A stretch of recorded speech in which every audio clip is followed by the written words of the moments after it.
अलग अलग खेतों पर क्रॉप कटिंग की गई है, जिस पर 5 बाय 5 मीटर स्थान चिन्हित करके पटवारी साहब द्वारा क्रॉप कटिंग की गई।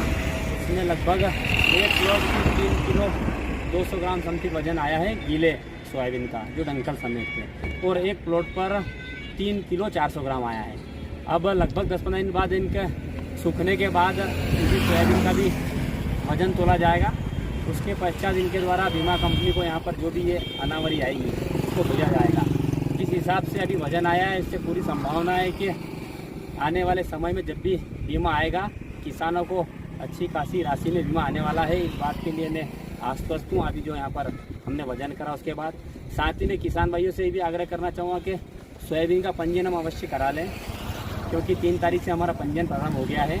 जो भी राशि रहेगी शासन द्वारा हमें दी जाएगी। साथ ही एक बात और कहना चाहता हूँ कि मध्य प्रदेश में भारतीय जनता पार्टी की सरकार, हमने देखा पिछले वर्षों में कि एक समय ऐसा भी आया था जब लहसुन का बम्पर उत्पादन हुआ था और किसानों द्वारा लहसुन फेंकी जा रही थी।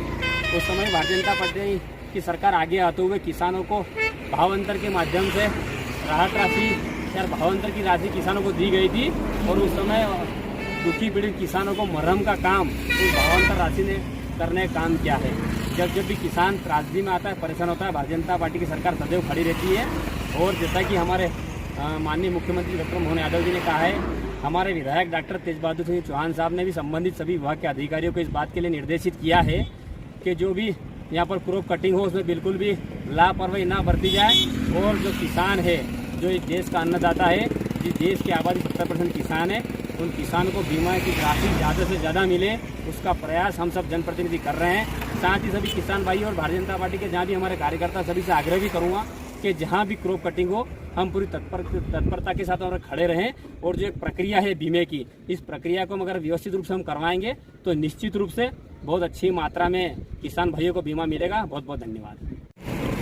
सोयाबीन की क्रॉप कटिंग की गई ताकि कितना नुकसान हुआ, क्या हुआ, इसकी जानकारी शासन स्तर तक भी जाए क्रॉप कटिंग के माध्यम से।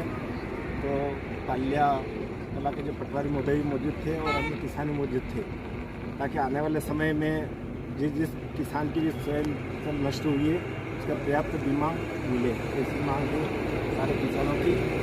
आज ये ग्राम पाल्या कला का मैं पटवारी हूँ। आज हमने 2 खेतों पर जाके 5 बाई 5 के 2 प्लॉट बनाए, जिसमें हमने क्रॉप कटिंग करी।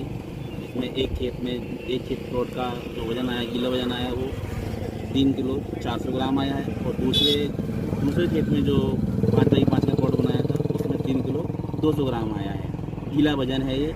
अब इसके बाद 15 से 20 दिन जब वो सूख जाएगा तो उसको जो उसके दाने वगैरह होंगे तो उनका फिर हम सूखा वज़न भी लेंगे।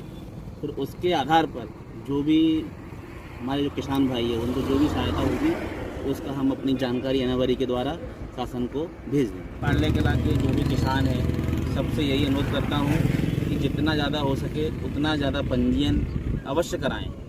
जब तक पंजीयन नहीं होगा तो किसान को लाभ नहीं मिल पाएगा। तो उनसे अनुरोध है हमारे किसान भाइयों से कि जल्द से जल्द जो भी पंजीयन की प्रक्रिया है CSC सेंटर या सोसाइटी में जाके अपना पंजीयन अवश्य कराएं।